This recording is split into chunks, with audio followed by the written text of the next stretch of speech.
नमस्कार, आप देख रहे हैं एफसीएन 24 न्यूज़ में आपके साथ हरकुलिस पांडे। और हमारे साथ एक ऐसे पत्रकार हैं जो लोगों की आवाज़ उठाते हैं, लोगों के दुख सुख जानते हैं और रात बिरात कभी भी किसी के पास पहुंच जाते हैं। लेकिन आज वो सेक्टर 12 पहुंचे हुए हैं मोटी मोटी कागज़ों को लेकर और सरकार के खिलाफ हैं, बात भी कर रहे हैं, सरकार की नीतियों पर सवाल उठा रहे हैं, सरकार के काम करने के तरीकों पे वो सवाल उठा रहे हैं। आखिर क्या वजह है? कमल किशोर जी हमारे साथ हैं। कमल किशोर जी से जानेंगे कि क्या इतने मोटे कागज़ लेकर आए हैं। नमस्कार, बहुत बहुत आपका धन्यवाद, क्योंकि आपने एक जो सरकार की मेन जो खामियां हैं उस पर मैं कुछ ना कुछ आज लेकर आया हूं।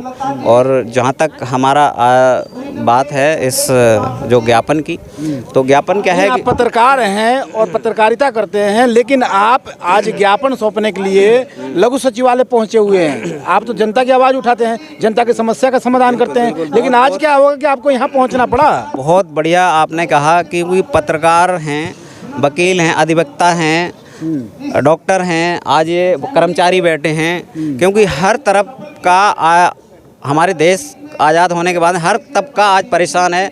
किसान है, मजदूर है, सब कुछ है, फौजी हैं और पुलिस वाले हैं, हर कोई परेशान है। क्यों परेशान है? क्योंकि हमारा संविधान। आप कैसे कह सकते हैं कि सब परेशान है? आपकी परेशानी निजी परेशानी है या लोगों की परेशानी को लेकर आप पहुंचे हुए हैं? वही सारा आपको बताता हूँ, वही सिस्टम आपको बताता हूँ, क्यों परेशान क्या है मैं आपको बता देता हूँ। कि जो हमारा मेन पहले अपने जो डिमांड्स हैं वो बता देता हूँ सरकार से। राष्ट्रपति मांग है या डिमांड? मांग है मतलब? हाँ, प्रस्ताव लेकर आए। मांगे हैं हमारी राष्ट्रपति महोदय से। पिछड़ा वर्ग, अति पिछड़ा वर्ग, अनुसूचित जाति, अनुसूचित जनजाति समाज को जो रिजर्वेशन दिया गया है, रिजर्वेशन कब का लागू कर दिया गया था? 91 का, ठीक है। और जो एससी समाज का था वो जब हमारा संविधान बना तब से ही था। लेकिन आज तक उस सिस्टम से ना एससी को जॉब मिल पाई है, ना पिछड़ा वर्ग समाज को जॉब मिल पाई है।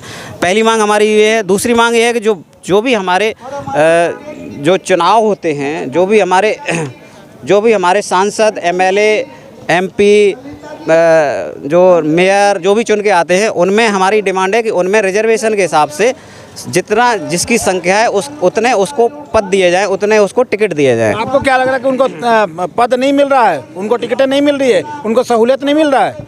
बिल्कुल इसीलिए दिया है। सरकार तो सबके साथ, सबका विकास, सबके साथ रहने वाली बात करती है और आप कहते हैं कि पद नहीं मिल रहा है, उनको हक नहीं मिल रहा है। आप तो सरकार पर सीधे वार कर रहे हैं, सीधे से सवाल या निशान लगा रहे हैं। हाँ बिल्कुल ये है ही। और दूसरा अगली मांग है हमारी, सरकारी विभागों को निजी हाथों में देना बंद किया जाए।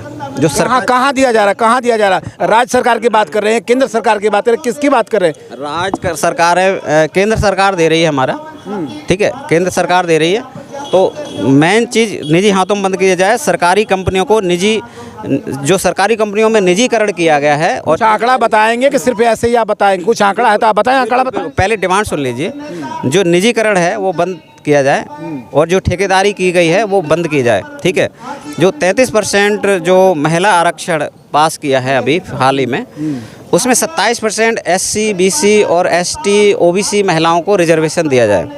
अगला है ओबीसी समाज को जो ओबीसी समाज का जो रिजर्वेशन दिया गया था उसमें 33% महिलाओं को मिला, उसमें आप बांटवारा करने की 33% में से 27% और अन्य जातियों को आप इसमें क्यों समर्थन दे रहे हैं? ऐसे का मतलब क्या है? उनकी उसमें जनसंख्या है, जिसकी जितनी संख्या उस हिसाब से दिया जाए ना भाई। उनका देश में उतनी जनसंख्या के हिसाब से दिया जाए ना। एक वर्ग की महिलाओं को आप सब दे दो। सरकार ने तो कुछ सोच समझ के 33% महिलाओं को आरक्षण दिया होगा। जी बताइए, कब आपसे बात करेंगे? बिल्कुल आपसे बात करेंगे, ठीक है। तो वो है कि जिस समाज की महिलाएं हैं उतनी। इनकी बात सुन लो, क्या कहना चाहते हैं भैया? ये भैया का नाम जयप्रकाश है हमारा। ये भैया बोल रहे हैं कि ओबीसी, एससी, बीसी, एसटी, ये भैया सबका ठेका लिए हैं। कहाँ है ओबीसी, कहाँ है एससी, कहाँ है बीसी? जब हक और अधिकार की बात आती है तो सब घरों में रहते हैं। ये भैया सबका ठेका लिए हैं।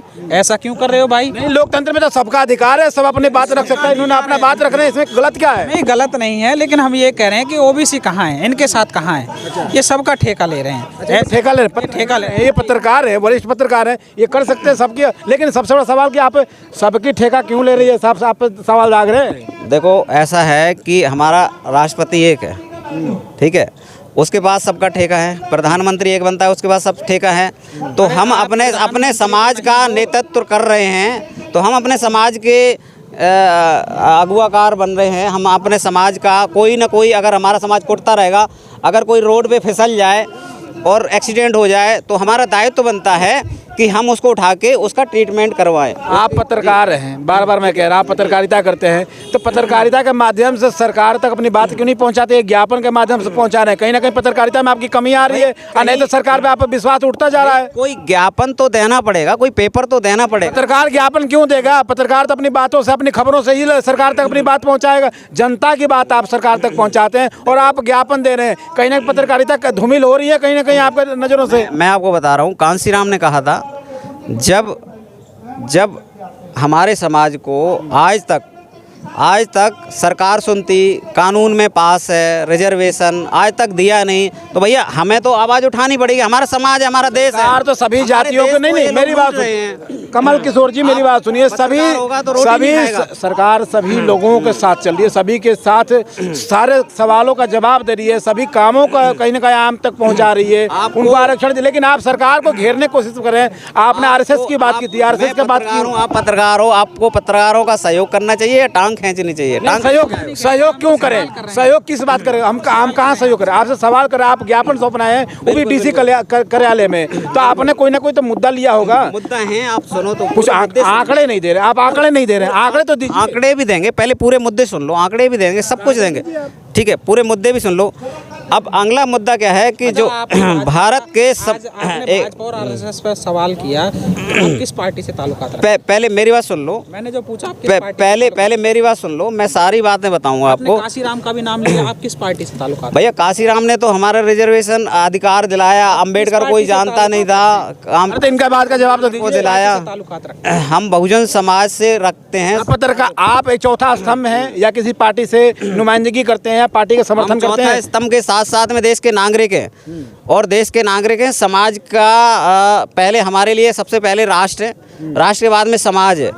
अगर समाज और फिर उसके बाद में हमारा परिवार आता है, ठीक है। हमारे राष्ट्र को लूट रहे हैं, पूंजीपति चार बैठा रखे हैं। कहाँ बैठा रखे? आप बताएंगे कुछ आंकड़े? मैं आपसे बार बार क्या आंकड़े तो दीजिए, कुछ तो आंकड़े दीजिए। अंबानी अडानी हमारे देश का, हमारे विश्व का दूसरे नंबर का पूंजीपति बन रहा है, अमीर पूंजीपति है, ठीक है। देखिए, कमल किशोर हैं, वरिष्ठ पत्रकार हैं, लगातार फरीदाबाद और एनसीआर में तमाम मुद्दों पे बात करते हैं, सवाल उठाते हैं, सवालों का जवाब भी देते हैं। लेकिन आज ये खुद सेक्टर 12 लघु सचिवालय के बाहर खड़े हैं ज्ञापन देने के लिए, और सरकार पे तीखी हमला करे, सरकार को कहीं ना कहीं नीतियों का मजाक उड़ा रहे, एक तरह से भद्दा मजाक है। क्योंकि सरकार कह रहे हैं कि सरकार कुछ नहीं कर रही है, सरकार ओबीसी के साथ, पिछड़ा वर्ग के साथ अन्याय कर रही है। अब जो आंकड़े जब मांगा तो आंकड़े देने से पीछे हट गए। आंकड़े देंगे कि नहीं देंगे? कौन सा आंकड़ा तो दिए? कहाँ न्याय हो रहा है? कहाँ ठेकेदारी पर था? आप बताएं तो सही। सड़क में कौन है? आपने पता किया सड़क में कितनी सड़क में जो सड़क अच्छी बनी, आप कहाँ सड़क खराब? बताइए, कहाँ की सड़क अच्छी खराब है? स्मार्ट सिटी में आप खड़े हैं भाई साहब। सुनो, मेरी बात सुन लो। सड़क जो अच्छी बनी है, लेकिन जो जिसमें युवा काम कर रहे हैं वो ठेकेदारी में कर रहे हैं। वो युवा ठेकेदारी में नहीं है। ये नरेश शास्त्री जी बैठे हैं, ये इनको पता है। तो नहीं, इनकी आप समर्थन कर रहे हैं? आप इनकी मांगों को लेकर बैठे हैं? अपनी मांग, आपकी निहित मांग है, बताइए ना। पूरे देश की मांग है, पूरे ओबीसी समाज, एससी समाज, जनरल समाज तक की मांग है। आप इसमें जनरल समाज के लोग भी इसमें ठेकेदारी में आप इनके प्रधान हैं क्या है? आप पत्रकारिता करते हैं, प्रधानी करते हैं? देश का नागरिक हूं, और जागरूक नागरिक होने से हमारा दायित्व बनता है कि हमारे देश को गलत हाथों में नहीं जाना चाहिए। वो गलत हाथों में जा रहा है तो रोकना चाहिए, और देश में कोई गलत कैसे गलत हाथों में जा रहा है? कैसे रोकेंगे? है और मैं रास्ते से निकल जाऊं, अगर आपको कोई पीट रहा है और मैं रास्ते से निकल जाऊं, उचित रहेगा? आप बताओ, उचित रहेगा या आपको पिटने दें? नहीं, आप कानून व्यवस्था तो है, कानून व्यवस्था।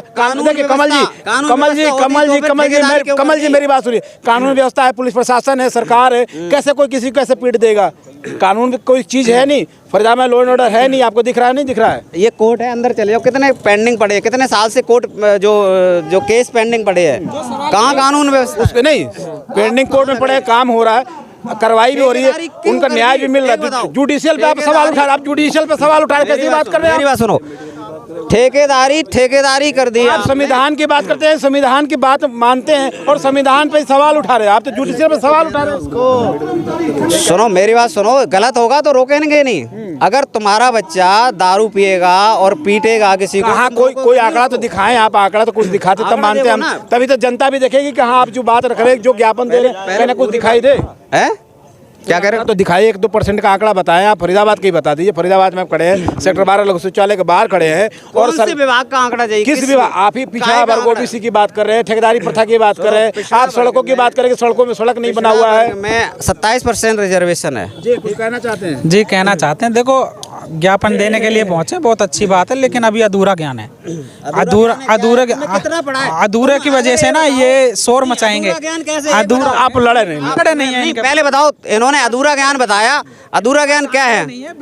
कौन सा आंकड़ा चल रहे हैं? आंकड़ा कौन सा नहीं है? आंकड़ा आपसे बार-बार आंकड़ा आंकड़ा कौन सा नहीं है? बताओ कौन सा आंकड़ा चाहिए? ये पत्रकार है, वरिष्ठ पत्रकार, 2 पत्रकार हैं और लगातार कहीं ना आंकड़ों के बीच फंसा हुआ मामला है। सेक्टर 12 लघु सचिवालय की बाहर की तस्वीरें दिखा रहे हैं, ज्ञापन देने के लिए पहुंचे हैं, लेकिन